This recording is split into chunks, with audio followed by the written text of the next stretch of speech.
ज्ञानोबाराया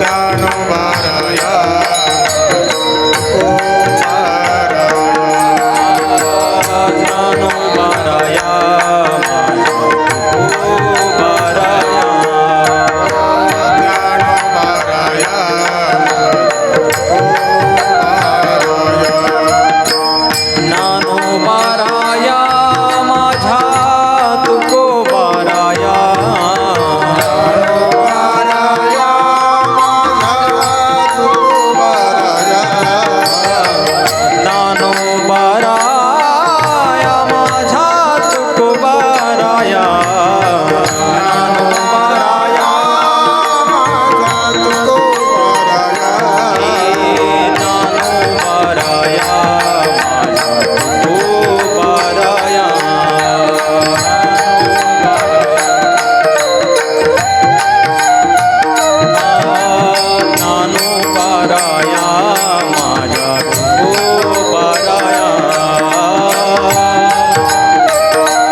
साधकांचा माय बाप ज्ञानोबाराया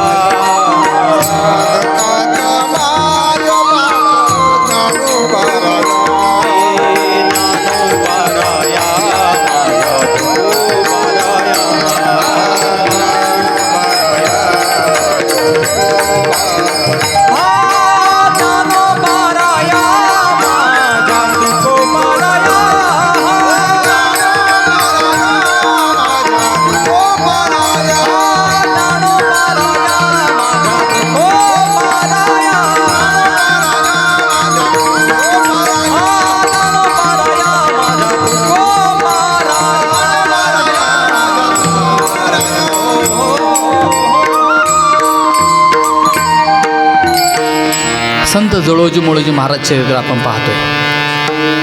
पाठीमागच्या भागामध्ये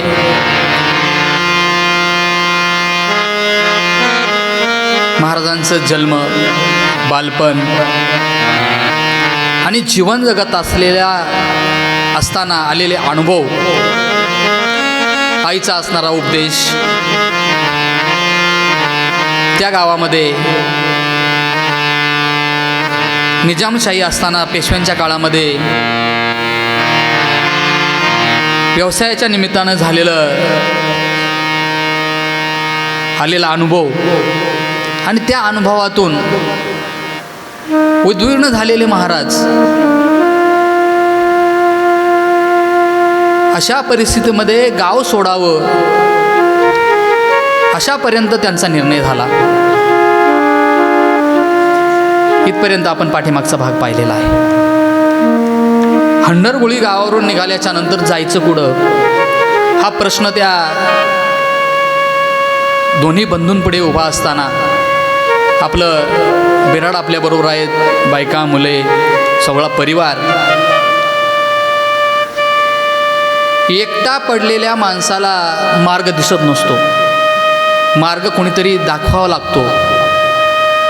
पण परमार्थिक साधनेवर आरूढ झालेल्या माणसाला प्रत्यक्ष भगवान परमात्मा मार्ग दाखवत असतो. काही किलोमीटर पुढे गेलेले आहेत, जायचं कुठं हा मनामध्ये प्रश्न आहे. मग कुठं जायचं? आपल्या आजोळाला त्या ठिकाणी जायचं, पळसपला जायचं हा विचार मनामध्ये ठाम बांधला.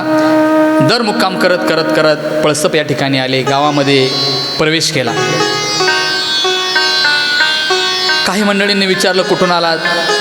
म्हटले हंडरगुळीवरून आलो. काय काम करता? आम्ही अमुक अमुक याचे पाहुणे आहेत. जळोजी मोळोजी महाराजांची कीर्ती ही साधारण त्यांच्या कानावर गेलेली होती.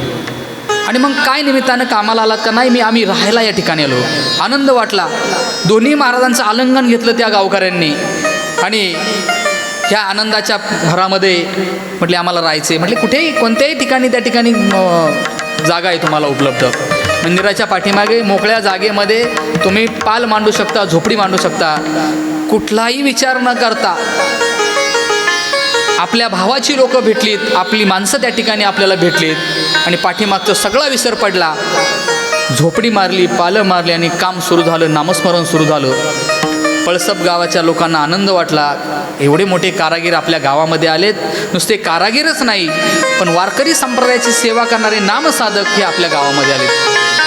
दिवस रात्र नामस्मरण करता करता उपजीविकेसाठी सुतार काम करायचं आणि असं करता करता पंढरीची वारी करायची.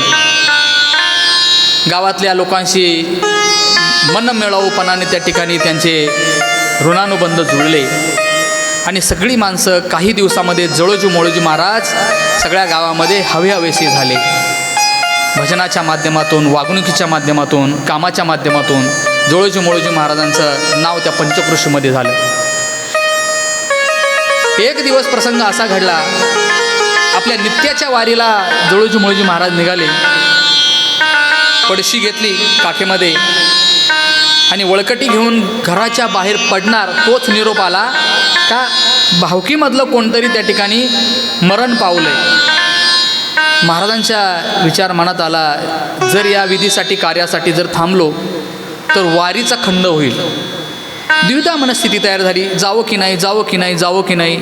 असं करता करता ती पडशी गाळ्यामध्ये अडकवली आणि घराच्या बाहेर पडले, थेट वेशीपर्यंत येऊन थांबले. त्याही काळामध्ये चांगलं काम करणाऱ्याच्या विरुद्ध काही चांडाळ चौकटीचे लोक पाहायला मिळायचे. त्या काळामध्ये चांगले लोक म्हटल्यानंतर त्या ठिकाणी काही वाईट लोक त्या ठिकाणी पाहायला मिळतातच, अविचाराचे लोक पाहायला मिळतातच. त्या ठिकाणी गावामध्ये बातमी पसरली, अमुक अमुक पांचाळांच्या घरी कोणतरी वारले आणि हे दोन्ही बंधू त्या ठिकाणी वारीला चाललेत असं काही मंडळींनी पाहिलं आणि त्यांच्या पाठीमागे ती मंडळी आली. तर्कवादी होती. म्हटली, का हो तुम्ही कुठे चाललात? म्हटलं, वारीला चाललो. अहो, तुमच्या घरामध्ये अशी व्यक्ती गेलेली आहे, त्या व्यक्तीचं तुम्ही तिला वाटं लावण्यासाठी जायला पाहिजे, मातीला जायला पाहिजे, तुम्ही उलटदर्शी त्या ठिकाणी वारीला निघालात, हे तुम्हाला शोभत नाही. जळोजी महाराज म्हटले, आम्हाला वारी प्रिय आहे. जो नित्याने नियम करतो त्याला नित्य नियमन आम्ही ते प्राणी दुर्लभ लक्ष्मी वल्लभ तयाजवळी. नित्यनियमाने आत्तापर्यंत आम्ही वारी करत आलो आणि बरेच वेळ त्या ठिकाणी त्यांचं संभाषण सुरू असताना उलटं पालटं त्या ठिकाणी जळोजी मोळोजी महाराजांना बोलू लागले. अशातच महाराजांनी काही ऐकलंच नाही आणि त्यांना धुडकावून त्या ठिकाणी पंढरीच्या दिशेने गेले.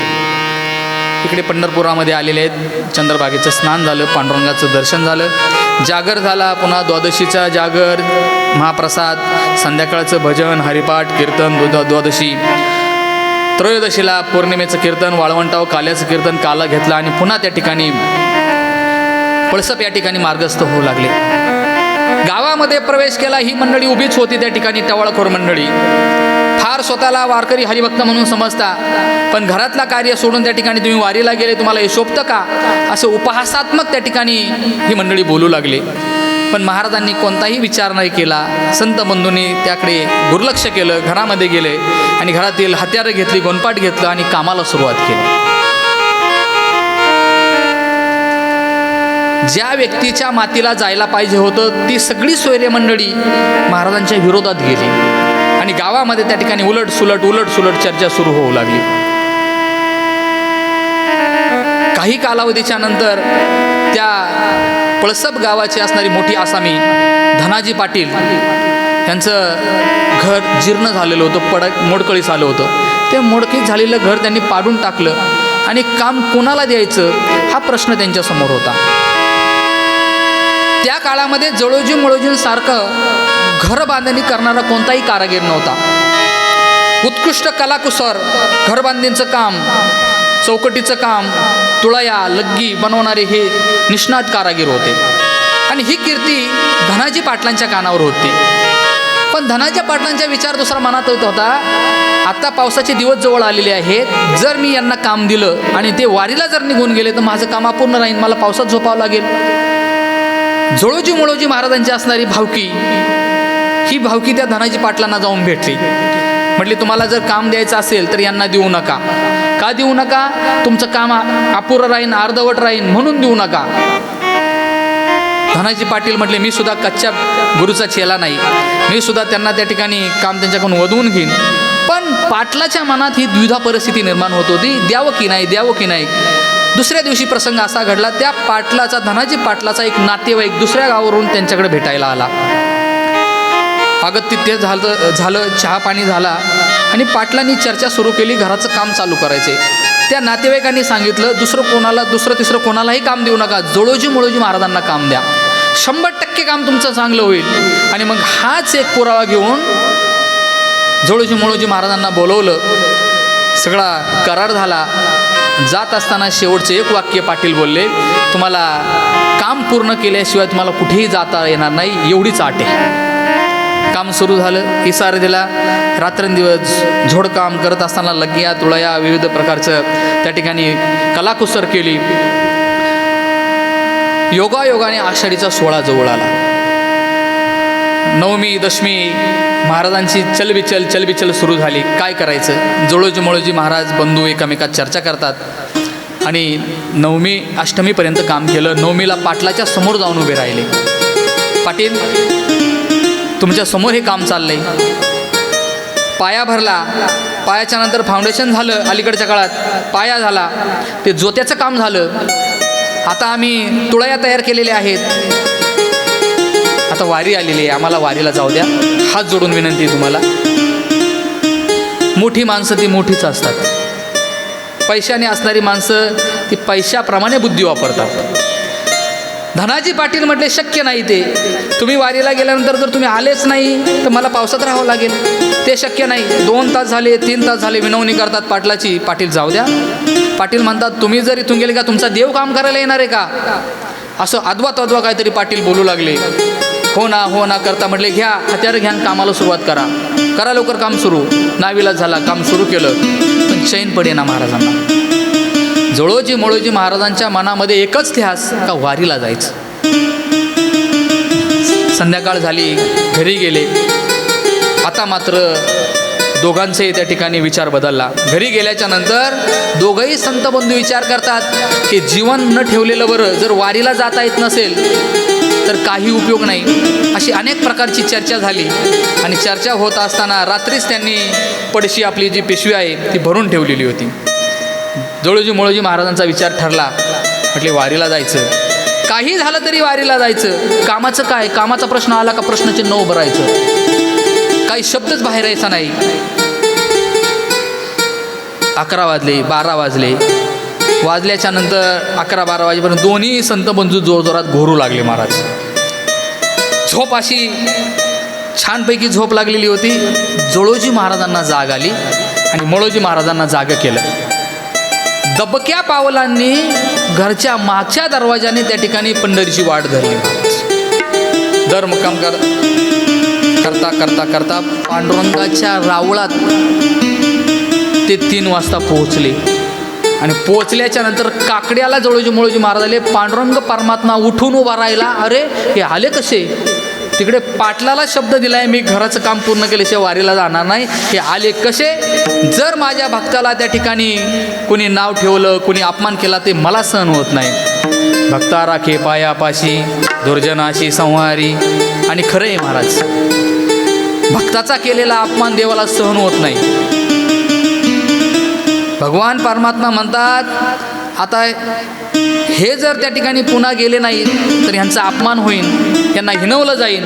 आणि भगवान परमात्म्याने विचार केला, जसे जोळोजी मोळोजी महाराज ओवरीत आले तसे भगवान परमात्म्याने पळसप गाठलं.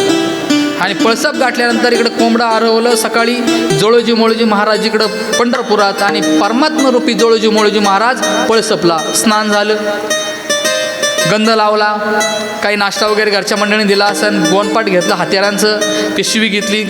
भगवान परमात्मा गेले धनाजी पाटलाच्या गावातली मंडळी म्हटले आज एकादशी आहे, हे इथं कसे काय आज? त्यांना सुद्धा अचंबा वाटलं, काही एकादशीला ही न चुकणारी माणसं नित्यनेमाने आज इथं कशी दिसतात? आणि मग पुन्हा त्या ठिकाणी उलटसुलट चर्चा सुरू झाली. आणि मग उलटसुलट चर्चा सुरू होत असताना मागच्या वेळेस ज्यावेळेस भावकीतलं मयत झालं, माणूस मेला, त्या टायमाला तुम्ही मयत तुडून गेलात, पण आज एकादशी असताना तुम्ही ते कसे? अशी अवहेलात्मक उपासात्मक त्या ठिकाणी बोलू लागली. पण ते कोण होते? भगवान परमात्मा होते. भगवान परमात्म्याने तसूभर सुद्धा तिकडे पाहिलं नाही. कामाची झोड उठवली. रात्रंदिवस काम करता करता लग्ग्या लावल्या, तुळया लावल्या, त्या ठिकाणी सगळ्या प्रकारचं काम पूर्ण झालं. आणि काम पूर्ण झाल्यानंतर हे 3 महिने या कामामध्ये गेले. इकडे जोळोजी मोळोजी महाराज चंद्रभागेचं स्नान, स्नान झालं का पांडुरंगाच्या रावळामध्ये काकडा भजन कीर्तन गंगोकाका शिरवळकरांचं कीर्तन त्या मठामध्ये राहू लागले आणि कामाचा विसर पडला त्यांना. इकडे पांडुरंग परमात्मा 3 महिने रात्रंदिवस त्या धनाजी पाटलाचं काम पूर्ण केलं आणि पूर्ण केल्याच्या नंतर आता का घरभरणी झाली. यथोचित मान सन्मान त्या ठिकाणी परमात्मारूपी जवळजी मुळोजी महाराजांचा मान सन्मान केला, संपूर्ण पोशाख दिला, नवे नवे काम आवडलं म्हणून त्यांच्या पत्न्यांनाही सुद्धा बोलवून त्यांनाही साडी पोशाख सर्व देण्यात आलं. ते सगळं झालं. आता भगवान परमात्मा विचार करतायत आता काम तर झालं, आता काय सुतार नेटावर काम करण्याशिवाय पर्याय नाही. सहज त्या ठिकाणी रुक्मिणी मातेची अंतःकरणामध्ये आठवण आली आणि रुक्मिणी मातेला भगवान परमात्म्याची आठवण आली आणि रुक्मिणी माता हसू लागल्या. भक्तासाठी काय देव काय करतात, रात्रंदिवस लाकडं तासायचं काम करतायत. रुक्मिणी माता मनातल्या मनात हसतायत आणि मग विद्युत गतीने भगवान परमात्म्याने सांगितलं, पाहिलं आणि रुक्मिणी मातेने ओळखलं आता देवाला इकडे यायचे बरं का. मग रुक्मिणी मातेने काय केलं, जळोजी मुळोजी रात्री झोपले असताना रुक्मिणी माता त्यांच्या स्वप्नात गेल्या आणि स्वप्नात गेल्याच्या नंतर रुक्मिणी माता म्हणतात जळोजी मुळोजींना, आता तुम्ही घरी जा, तुमचं इथलं सेवा थांबलेली आहे, आता तुम्ही आता काय करा, पळसपला जावा आणि पळसपला आपल्या कुटुंबासहित या ठिकाणी पंढरपूरला घेऊन या.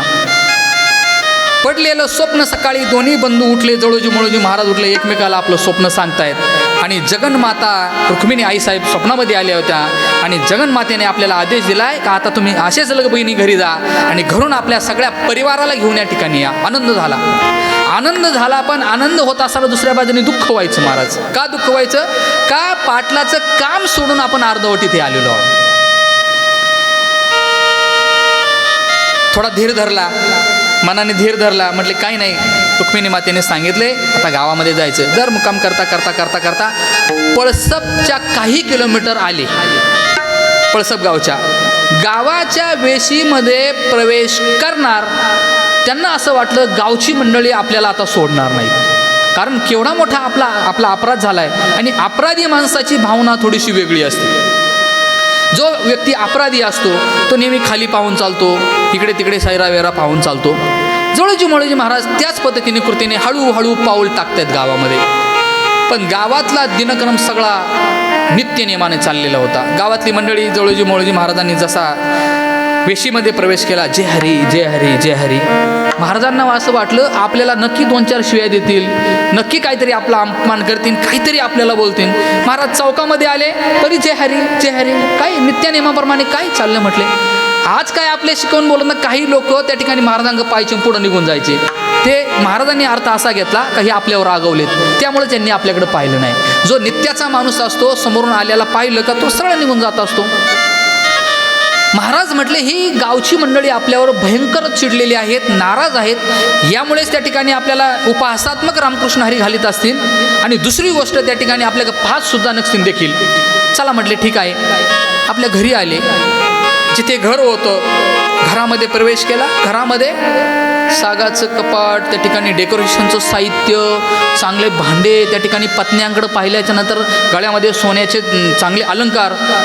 जळोजी महाराज म्हणतात आपण काय घर चुकलो का, चला चला बाहेर चला. पुन्हा घराच्या बाहेर गेले, पुन्हा घराच्या आतमध्ये आले. आपण काय घर नंबर चुकलो का काय, कारण जिथे भगवान परमात्मा आला होता तिथं धनधान्याला काय कमतरता आहे का.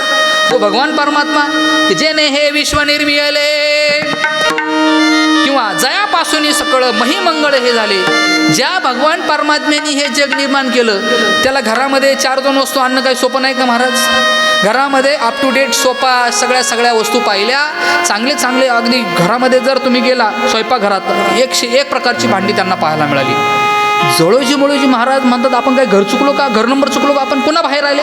पुन्हा बाहेर आल्याच्या नंतर त्यांच्या पत्न्या त्यांच्याशी नित्यनेमाप्रमाणे त्या ठिकाणी वागू लागल्या आणि मुलांना हाका मारतायत. मुलंही नित्यनेमाप्रमाणे ते त्या ठिकाणी काही झालंच नाही या आविर्भावाने त्यांच्याशी वागत होते.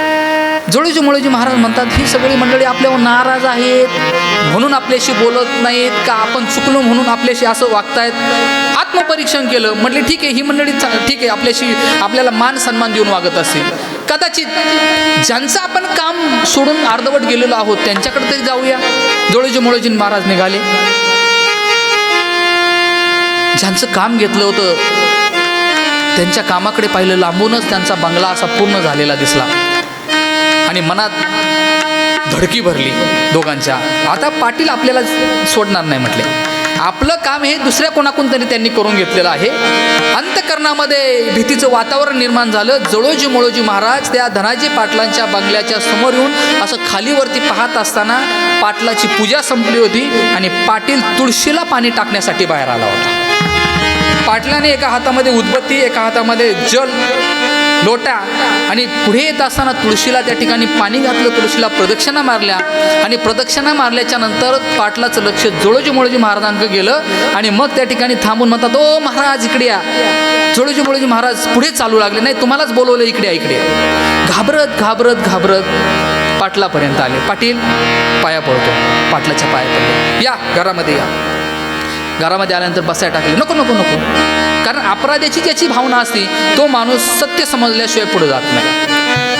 पाटील पाटील नका, अगं तिथे करू नका, नाही बसा तुम्ही महाराज. अहो एवढं मोठं काम तुम्ही मार्गी लावलं, चांगल्या चांगल्या सोयीसुविधा आम्हाला चांगल्या करून दिल्या, जे मला माहीत नव्हतं ते चांगल्या प्रकारे तुम्ही इथं काम मार्गी लावलं. या बसा म्हटले, या ठिकाणी बसा.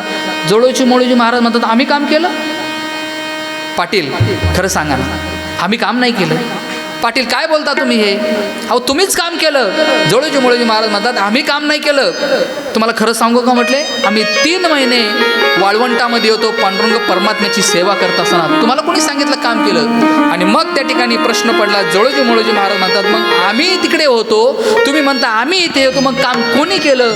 आणि मग मोळोजी महाराजांच्या लक्षात आलं, काम कोणी केलं जरा दाखवता का? आणि मग ज्या ठिकाणी त्या तुळया होत्या, लग्ग्या होत्या, सागाचं जे काम केलं होतं त्या कामाकडे पाहिल्याच्या नंतर हात फिरवला. त्या हातावर शंख, चक्र, पद्म याचे ठसे आउटून आले आणि मग घळघळा घळघळा दोघे बंधू रडू लागले. पाटील अहो आम्ही काम केलं नाही, आमच्या देवाने काम केलं. काय म्हणता तुम्ही? हो म्हटलं, आमचा देव प्रत्यक्षात तिथं कामाला आला होता. आम्ही तुम्हाला खोटं बोलून पंढरपूरला निघून गेलो. त्या क्षणाला परमात्मरूपी जळोजी मोळोजी महाराज या ठिकाणी बनून भगवान परमात्मा आला आणि देवाने हे काम केलं. त्याला ते ओळखायचं कसं? हे काम पहा म्हटले, हात लावा या कामाला. शंख, चक्र, पद्म पायी भगवान परमात्म्याचे त्या तुळईवर दिसतात. पाटलाने हात लावला आणि पाटील डोक्याला हात लावून खाली बसला. हे देवा, माझ्याकडून काय झालं? मी नको नको तसं बोललो, नको तशी वागणूक गेली. भगवान परमात्मा ज्याने जन्माला घातलं तो भगवान विश्व नियंता इथं माझ्या पुढे लाभला. रात्रंदिवस काबाड कष्ट केलं आणि काबाड कष्ट करत असताना माझ्याकडून चुकीची वागणूक त्याला मिळाली. जळोजी मोळोजी महाराजांच्या चरणावर नतमस्तक झाला आणि नतमस्तक झाल्याच्या नंतर तिघे एकमेकाच्या मिठीत पडले आणि जळोजी मोळोजी महाराज म्हणतात, काय आमच्याकडून भगवान परमात्म्याने हे काम केलं. आणि मग त्या भगवान परमात्म्याला त्या ठिकाणी रुक्मिणी मातेचा निरोप घेऊन आम्ही इकडे आलेलो आहोत. पाटील म्हणतात त्या ठिकाणी, मला आता देवाकडे घेऊन जा तुम्ही. हो पाटील, आम्हालाच आता तुम्ही निरोप द्या या ठिकाणी, कारण रुक्मिणी मातेचा साक्षात्कार आम्हाला झालेला आहे. रुक्मिणी मातेला आम्हाला सांगितलंय का संपूर्ण कुटुंब घेऊन तुम्ही पंढरपूरला या. पाटील म्हटले, ते शक्य नाही. का? तुम्ही एकतर भगवान परमात्म्याचे अंश आहात, कृपानिधी आहात, तुम्ही इथून जाणार, आमचं कसं होणार? आम्हालाही बरोबर घेऊन जा. धनाजी पाटील आता मार्ग सोडना, पाटलाग सोडना. धनाजी पाटील जळोजी मोळोजी महाराजांना सोडना. आणि मग धनाजी पाटील जळोजी मोळोजी महाराज तिघेही घरी आले आणि सगळ्या गावाला त्या ठिकाणी निमंत्रण दिलं. गोरगरिबांना सांगितलं, ज्याला जे जे पाहिजे ते या ठिकाणी घरातून घेऊन जा. गोरगरीब लोकांना बोलवलं, होतं नव्हतं सगळं वाटून टाकलं आणि वाटून टाकल्याच्या नंतर गावकऱ्यांचा निरोप घेतला. खरं तर जळोजी मोळोजी महाराजांच्या चरित्रामध्ये त्यांचे 3 भाग पडतात. पहिला हा कालखंड हंडरगुडी गावचा आहे. हंडरगुडी गाव सोडल्याच्या नंतर कुठं जायचा हा प्रश्न निर्माण झाला. मग आपल्या आजोळी पळसप या ठिकाणी आले आणि पळसपवरून पुन्हा जात असताना त्या ठिकाणी ज्यावेळेस जगन्माता रुक्मिणी मातेने स्वप्नामध्ये सांगितलं, आता संपूर्ण कुटुंब घेऊन तुम्ही पंढरपूरला या. या जगन्मातेचा आदेश म्हणून या पळसत गावाला निरोप देत असताना संपूर्ण गाव जमा झालेला आहे आणि भावपूर्ण वातावरणामध्ये संपूर्ण गावाने या जळोजी मोळोजी महाराजांना, संपूर्ण कुटुंबाला त्या ठिकाणी निरोप देऊन दिलेला आहे. पुढील भागात आपण तो कथाप्रसंग पाहणार आहोत. तत्पूर्वी